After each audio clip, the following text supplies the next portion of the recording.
हाँ भाई, कैसे हैं आप सब। जैसे कि आपने पिछली वीडियो में देखा था, सियासत के बारे में कुछ क्विक गुफ्तगू की गई थी। क्विक तो नहीं थी, काफ़ी लंबी हो गई थी बात। तो आज मैंने कहा एक सेकंड उसका सेशन बनाते हैं, जो कि मोस्ट लाइकली आखिरी ही रखेंगे फॉर द टाइम बिंग, जब तक कि नई गवर्नमेंट जो है वो अपने जिसको कहते हैं चन नहीं चाटती। अफसोस थोड़ा सा ये हो रहा है कि इमरान खान साहब जो है वो अपनी हरकतों से और पास्ट से लर्न नहीं कर पा रहे और बार बार सेम मिस्टेक्स करते जा रहे हैं और लोग करवाते जा रहे हैं उनसे, लेकिन डायरेक्शन उनकी ठीक नहीं हो पा रही। आज की वीडियो में मैंने बस कुछ गुजारिशात ऐसी करनी है जो मेरा ख्याल है उनके लिए राइट वे ऐसे चैलेंजेस हैं जिनको एड्रेस करना बहुत ज़रूरी है, और किन चीज़ों से उनको ज़रा दूर रहना चाहिए और इन चीज़ों के ऊपर थोड़ा सा राइट वे काम करना चाहिए ताकि आगे इलेक्शंस की तैयारी की जा सके।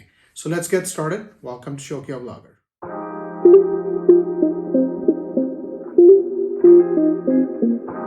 अच्छा भाई, पहली चीज़ ये है कि ये जो नई ट्रेंड शुरू हो गया है ट्विटर के ऊपर आना और पॉडकास्ट करना और ये सारे काम करना, बहुत अच्छी बात है। मैं इसके अगेंस्ट नहीं, ज़ाहिर है टेक्नोलॉजी है, चीज़ें आगे बढ़ी हैं, करना चाहिए काम। क्वेश्चन ये है कि जो आपका कोर वोटर जो कि अंदरून सिंध में बैठा हुआ है, अंदरून पंजाब के अंदर है, रूरल एरिया के अंदर है, या केपीके में है, नॉर्दर्न एरियाज के अंदर है, वहां तक आप पहुंच रहे हैं कि नहीं पहुंच रहे? भाई कितने लोग वहां पे पॉडकास्ट देख रहे हैं?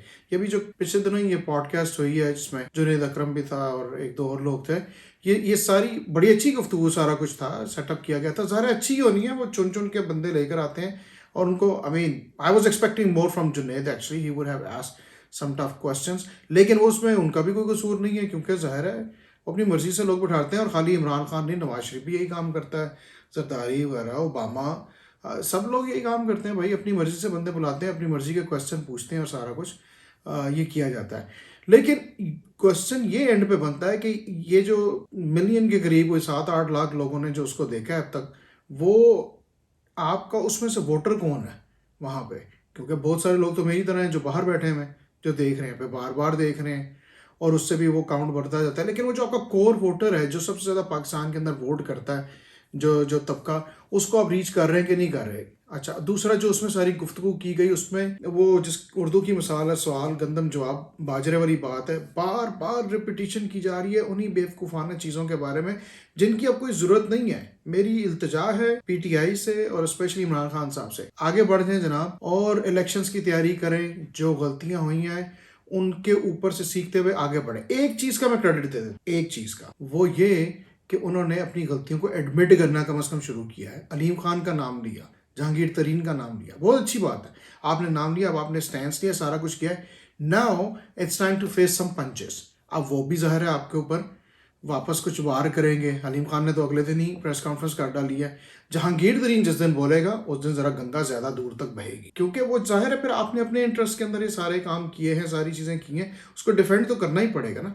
लेकिन पहला स्टेप ठीक था कि कम से कम एडमिट करें और इन लोगों के नाम लें जिनको आपने फ़ायदा पहुँचाया है या जिन्होंने आपसे फ़ायदा लिया है। तो ये एक ऐसा पहला चैलेंज है जो मैं समझता हूँ इसको फौरी तौर पे आपको एड्रेस करना चाहिए। एडमिट करते जाएं अपनी अपनी गलतियों को, और फिर वहाँ कहते हैं भाई मैं इसको ये इसमें ये अब ठीक करके लेकर आऊँगा, ये अब मैं चेंज करूँगा। जिस तरह आपने कहा मैं अब टिकटें खुद दूंगा, खुद देख के दूंगा, सारा कुछ करूँगा। इसका मतलब शायद टिकट्स नहीं बिकेंगी इस दफ़ा और बुजदार टाइप लोग नहीं एंटर होंगे कैबिनेट के अंदर, या जो भी आपकी फॉर्मेशन होगी उसके अंदर। So which is a good start. लेकिन फिर वही बात जो नरेट आपने शुरू कर दी, यार अमेरिका ने ये कराया, बाहर के लोगों ने ये कराया, लेटर आया, फलान हुआ, रियासत मदीना और इस्लामिक फिक्री गुफ्तगू जो आप शुरू कर देते हैं वो ऐड नहीं होती भाई। एक तरफ क्या बात हो रही है, दूसरी तरफ आपके एक्ट्स असल में क्या हैं वो नहीं बनते। आपको ये नहीं मिलाना चाहिए बीच में। प्रैक्टिकल गुफ्तगू करें, मुल्क को आगे कैसे लेके जाना है, आगे कैसे बढ़ाना है, उसके बारे में बात करें। और ये चोरों लुटेरों इन सब की बातें अब छोड़ देंगे, ये सब आपके साथ भी मिले हुए थे। So pay attention towards regrouping your voters and getting their confidence back, क्योंकि कॉन्फिडेंस शेक हुआ है, कोई माने या ना माने ये तो अभी इलेक्शन से पता लग जाएगा।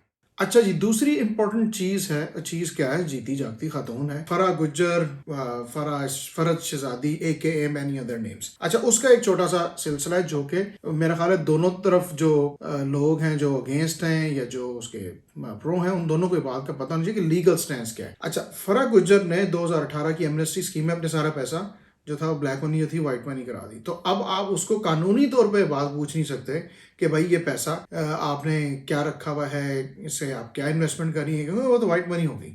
अच्छा, अब कानून किस चीज के ऊपर लागू हो सकता है कि ये पैसा आपके पास टू बिगिन विद आया कहां से, जिसको आप व्हाइट मनी में करवा रहे हैं। इसीलिए बहुत सारे लोग जो होते हैं अपनी ब्लैक मनी को व्हाइट मनी में इसलिए नहीं कन्वर्ट कराते, क्योंकि वो तो पैसा तो वहां से आके सारा सफेद हो जाता है, लेकिन ये किसी वक्त भी उनसे पूछा जा सकता है कि ये आपके पास आया कैसे, किस तरह आया।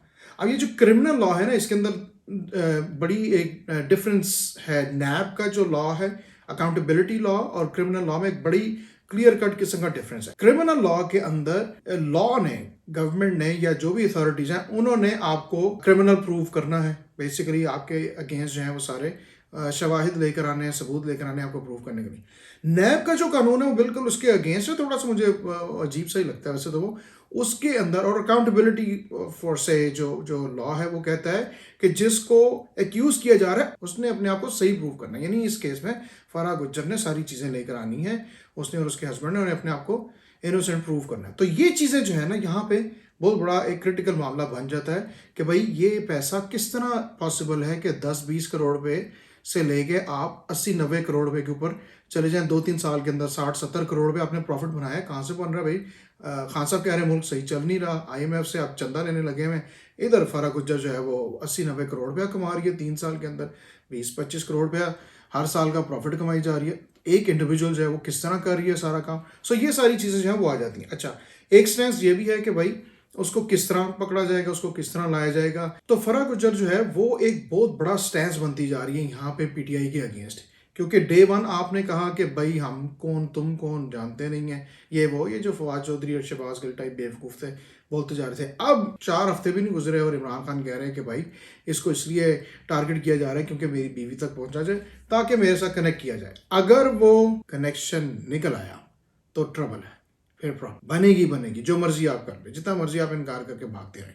तो अगर है तो आप मेक श्योर करें कि वो ना बने, और जिस लेवल तक है उसको आप ऑलरेडी जो है वो एक्सपोजर से बचाएंगे अपने लिए। जो भी आपने कवरेज करनी है वो करते जाएं, क्योंकि आपने अपने वोटर को प्रोटेक्ट करना है, उसको अपने रीच आउट करना है। और वहां पे भी जाके ये तकरीरें अब नहीं करनी कि भाई ये इंपोर्टेड गवर्नमेंट है और मुझे अमेरिका ने निकाला, ये किया वो किया। बात आ गई, चाइना ने खुद कह दिया हम लोग 4 साल से CPEC के ऊपर काम नहीं कर रहे। चाइना CPEC पे काम नहीं कर रहा तो इसका किसको फायदा हुआ होगा? कौन हैप्पी हुआ होगा? America, of course. तो जो भी है, बहरहाल वो सियासत में एक डिफरेंट पहलू है। तो लेकिन आपको फराह गुज्जर को सही तरीके से एड्रेस करने की ज़रूरत है, और ख़ुद एड्रेस करें, बजाय इसके कि फवाद चौधरी टाइप लट्टू पट्टू जो है वो आके आपको डैमेज करें।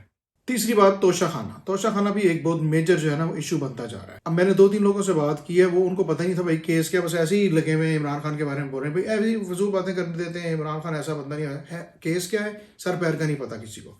तो भाई बड़ी सिंपल चीज़ मैं आपको बता दूं। सिंपल चीज़ ये है कि जब बाहर के ममालिक के लोग सफ़ीर या हेड ऑफ स्टेट्स आते हैं या जाते हैं तो उनको गिफ्ट्स एक्सचेंज किए जाते हैं। पाकिस्तानी बाहर जाते हैं तो जो होस्ट होता है उसको ये लोग गिफ्ट देते हैं। फिर जब ये लोग होस्ट कर रहे होते हैं किसी को तो ये लोग उनके साथ गिफ्ट एक्सचेंज करते हैं। तो हुआ ये कि जनाब जो सऊदी रॉयल फैमिली है उन्होंने घड़ी दे दी इनको, मेरा ख्याल कार्टियर की घड़ी है, मुझे पता नहीं सही तरह, लेकिन जो भी घड़ी है तो वो इन्होंने किसी थर्ड चैनल के थ्रू जो है ना वो दुबई में बेचने के लिए भेज दी। वो जो दुकान पे भेजी उनके कॉन्ट्रैक्ट से रॉयल फैमिली के अंदर उन्होंने कॉल करके कहा कि भाई साहब घड़ी आपकी इधर आ गई है बेचने के लिए। तो रॉयल फैमिली ने अपने वो जो गिफ्ट वाला जो डिपार्टमेंट उससे पता किया कि भाई किसकी घड़ी थी, उन्होंने कह दिया इमरान खान की है। तो उस पर वो हो गए बहुत नाराज कि भाई पहली बात है कि एथिकली आपको ये काम करना ही नहीं चाहिए। भाई गिफ्ट अगर आपने बेचना ही था तो ये वाला गिफ्ट क्यों बेचना, कोई छोटी मोटी को इस तरह और भी 1000 लोगों से आप मिलते मिलाते करते हैं। सऊदी रॉयल फैमिली जिनके पैरों में आप जाके गिर जाते हैं तेल के लिए और पानी के लिए और हर चीज़ के लिए, उन्हीं का ही गिफ्ट बेच देना, तो उनको तकलीफ हुई। एक आइडियोलॉजी ये भी कहती है कि जो वो 3 अरब रुपया था मेरा ख्याल है जो उन्होंने स्टेट बैंक में जमा कराया था, उन्होंने कहा फिर हमें आप वापस दे दें, वो शायद नाराज़गी का यही रीज़न था उसके पीछे। वल्लाह आलम क्या था क्या नहीं।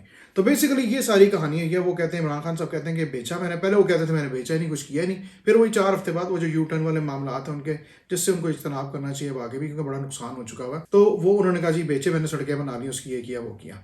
वो भी बेवकूफ़ाना सारी बात थी, मुझे समझ नहीं आती कौन इसको इमरान खान को इस किस्म के आइडियाज़ देता है। उसने दुनिया देखी है, हर चीज़ उसके पास है, और फिर भी लोग उसको ऐसे आइडियाज देकर ट्रैप कर देते हैं मेरा ख्याल है उसको। Anyhow, he is not a child. अब हुआ ये कि वो जब केस अब आगे एक्सप्लोर किया जा रहा है तो उसका लीगल स्टैंस क्या है। देखिए मैंने करनी है फैक्चुअल बात, मैं नून लीग का सपोर्टर नहीं हूँ, मैं पीपल्स पार्टी का सपोर्टर नहीं हूँ, ये मैंने अपनी पहली वीडियो में कह दिया था। इसलिए मैंने स्टैंस जो है वो लीगल भी रखना है, फैक्चुअल भी रखना है कि लोगों को पता हो। तोशा खाना के अंदर जो भी होता है, जो भी करते हैं, जो भी करता धरता सारा कुछ है, कोई लॉ नहीं है, कानून पाकिस्तान उस पर नहीं होता। जो उस डिपार्टमेंट का सेक्रेटेरिएट है उसने एक पेपर जारी किया हुआ है, उसके ऊपर लिखा हुआ है कि जी आप इसकी इतनी परसेंटेज वैल्यू आप देंगे तो आप ये गिफ्ट खरीद सकते हैं। उसकी असेसमेंट जो है वो ये लोग अपनी मर्जी करवा लेते हैं। नवाज शरीफ अपनी मर्जी से करा लेते थे, यूसुफ रजा गिलानी ने अपनी मर्जी से करा ली, इमरान खान ने अपनी मर्जी से करा के और वो करते। इसके ऊपर कानून कोई नहीं है, जिसके ऊपर कानून नहीं होता उसके ऊपर आप अदालत में नहीं जा सकते। जब आप अदालत में नहीं जा सकते तो फिर आपको कुछ सजा नहीं उसके अंदर मिल सकती। लेकिन हुआ ये कि 2018 के अंदर यूसुफ रजा गिलानी और शाहिद खाकान अब्बासी के ऊपर नैब का रेफरेंस दायर किया गया हुकूमत पाकिस्तान की तरफ से, पीटीआई की गवर्नमेंट की तरफ से। और उन्होंने कहा कि भाई आप लोगों ने कम पैसे जो हैं वो असेसमेंट करवा के और आपने ये गिफ्ट जो हैं वो हथियार लिए थे सारा कुछ के लिए, वही सेम केस जो अब इमरान खान के ऊपर बन रहे हैं। तो उस बेस के ऊपर नैब के अंदर इमरान खान के ऊपर भी रेफरेंस दायर किया जा सकता है। और अगर ये प्रूव हो जाता है कि उन्होंने वाकई अपने वेस्टेड इंटरेस्ट के लिए इसकी जो अमाउंट्स है वो कम वैल्यू लगाई थी और सारा कुछ किया था और फिर उसको बेच भी दिया। देखिए बाकियों ने, शाहिद खाकान और यूसुफ रजा और नवाज शरीफ और इन सब ने ये काम किए होंगे, आई एम प्रीटी श्योर ये करते होंगे, एक नॉर्मल होगा ये काम करने। इमरान खान ने ऐसे नहीं कर लिया, उसको किसी ने कहा यार बाकी भी करते हैं तुम भी कर लेना, तो उसने कर लिया। लेकिन वो बेचते नहीं होंगे, इतनी बेवकूफ़ी कोई नहीं करता होगा। Again going back to my I think first video I said that, मैंने नहीं ख्याल खान साहब इतने बेवकूफ़ हैं, ये इनको इनके आसपास ये जो लट्टू पट्टू घूम रहे हैं ना, ये इनको मरवाते हैं इस किस्म की हरकतें करवा के। कौन पागल का बच्चा होगा भाई कि सऊदी रॉयल फैमिली की इतनी महंगी घड़ी भेज के और अपनी घर की सड़कें बनवा रहा। Think about it for a second. कोई नहीं कर सकता अनलेस कोई आपको फोर्स करे इस किस्म की चीज़ें बार बार बता के। So that is another point जिसके ऊपर इनको जो है ना विजिलेंट रहना चाहिए। बस कर दें कि भाई वो मरासला आया था और अमेरिका ने हमारी गवर्नमेंट गिराई है, सारा कुछ किया, इसको एड्रेस करो ताकि वोटर आपके हाथ में रहे, इलेक्शन की तैयारी करें। अच्छा भाई लो भाई, आखिरी चीज़ जो है ना वो फॉरेन फंडिंग है। फॉरेन फंडिंग का केस जो है ना वो बड़ा पुराना चल रहा है और इमरान खान का स्टैंस ये है क्योंकि इन्होंने भी फॉरेन फंडिंग ली हुई है, पीपीपी ने भी और नून लीग ने भी, तो हमारा केस इनके साथ सुना जाए। लेकिन प्रॉब्लम ये है कि पीटीआई का केस जो है वो पिछले कुछ 6-7 साल से पड़ा हुआ है, तो उसको चलाना बहुत ज़रूरी है ताकि नए केसेस के लिए कोई प्रेसिडेंट भी तो बन सके ना। और अगर तीनों को इकट्ठे भी चलाना है तो मेरा ख्याल है कोई मसला नहीं होगा। लेकिन नून लीग और पीपल्स पार्टी को इसलिए मसला नहीं होगा क्योंकि वो जो भी पैसे लेकर आते हैं, जहाँ से भी लेकर आते हैं, वो पहले से ही वो चैनल्स करते आ रहे हैं, वो चलाते आ रहे हैं। तो उसमें कोई 1 नंबर को, 2 नंबर को, 7 नंबर को, 8 नंबर होगा तो उनको इससे फर्क नहीं पड़ता क्योंकि उनको आप ऑलरेडी बददयानत, चोर, डाकू और डकैत हर किस्म की चीज़ें आप कह चुके हैं। फ़र्क किसको पड़ता है? आपको पड़ता है। मसलन कैसे फ़र्क पड़ता है? आरिफ नकवी साहब एक थे साहब जो इब्राज ग्रुप के जो चेयरमैन थे, सारा कुछ था, उन्होंने काफ़ी सारे पैसे जो हैं वो इकट्ठे करके इमरान खान साहब की फॉरेन फंडिंग की जो है ना वो की है, उसके अंदर वो पकड़े गए हैं। बहुत सारी इलीगल एक्टिविटीज़ के अंदर फाइनेंशियल, और वो पकड़े गए इंग्लैंड के अंदर। मेरे ख्याल है उसको अमेरिका भी एक्स्ट्राडाइट कर दिया, वो भी हैं। इसी तरह 2-4 और भी वो फाइनेंशियल कंटुटे हैं जो यूरोप के अंदर हैं जिन्होंने ये काम किए हैं। फिर बहुत सारे पैसे आए हैं, सारा कुछ हुआ है, तो उसमें बहुत सारे इफ्स एंड बट्स जो हैं वो नज़र आ रहे हैं लोगों को कि भाई ये प्रॉब्लम जो है ना वो क्रिएट हो सकती है। अब ये ऐसा केस है जिसके ऊपर तमाम कोशिश करेगी कि भाई इमरान खान को नाअहल करार दे दिया जाए ताहयात, या उनको कैद हो सकता है, या उस ये जुर्म है, ये कानून है। इसके ऊपर कानून ये कहता है कि भाई अगर आपने फॉरेन फंडिंग ली है और गलत तरीक़ों से आपके पास पैसे आए हैं जिनको आपने शो भी नहीं किया, और जो बहुत लंबी एक वो चीज़ है, तफसील है, वो आप किसी को पढ़ लीजिएगा खुद ही जाके, तो उस पर आपके ऊपर नाअहली हो सकती है या कानून पाकिस्तान आपके ऊपर लागू होता है। अब ये सबसे ज़्यादा इम्पोर्टेंट मसला है क्योंकि इसके अंदर जो पीटीआई के फाउंडिंग मेंबर्स में से वो अकबर एस अहमद हामिद जो भी उनका नाम है वो भी शामिल है, वो भी फरीक बीच में है, तो उसको तो पता ही होगा ना शुरू में पैसे कहाँ से आ रहे हैं। So there is a very core issue जिसके ऊपर इमरान खान को बहुत ज़्यादा फोकस करना चाहिए ताकि फंस ना जाए। अब जहांगीर तरीन नहीं होगा बली का बकरा बनाने के लिए, अब तो आप ही हैं, सारा कुछ है सिलसिला। अच्छा भाई, आखिर में जाते जाते बस मैं यही कहना चाहता हूँ कि मेरी दिली ख्वाहिश ये है कि ऐसी गवर्नमेंट अब आए जो मिल के बैठ के सबकी बात सुने और काम की तरफ तवज्जो दे। एक दूसरे के ऊपर बस मिट्टी उछालना जो है और कीचड़ उछालना जो है और गंद गलीज बातें करना जो है ना वो ख़त्म कर दें। थोड़ा सा मुल्क के लिए भी काम कर लेते हैं, थोड़ा सा तो चलना शुरू करो ना। नंबर 1।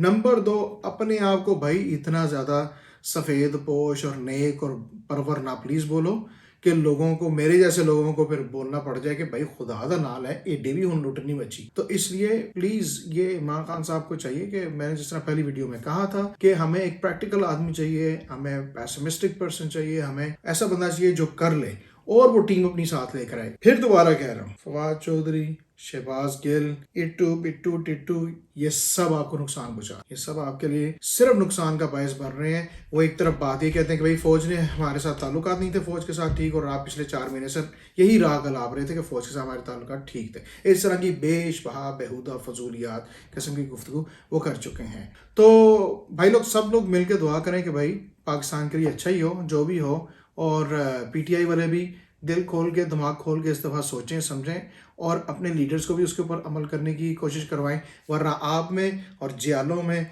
और शेरों में कोई फ़र्क नहीं है, आप सब एक जैसे ही हैं, चाहे आपको कोई यूथिया कहता है या व्हाटएवर दे सेड, क्योंकि फिर आप एक और वैसी ही पार्टी पैदा करने में आपका भी बहुत कामयाब हाथ होगा। तो खुदा के लिए मुल्क पे रहम खाएं और ये काम ना करें, सही डिगर के ऊपर अपनी पार्टी को चुनाएं। आई होप कि जब हम अगली दफ़ा सियासत के ऊपर वीडियो करेंगे तो कोई अच्छा काम हो चुका हुआ होगा, दोनों तरफ से, अपोजिशन भी और गवर्नमेंट की साइड से। Until then, thank you for watching Shaukiya vlogger, see you then.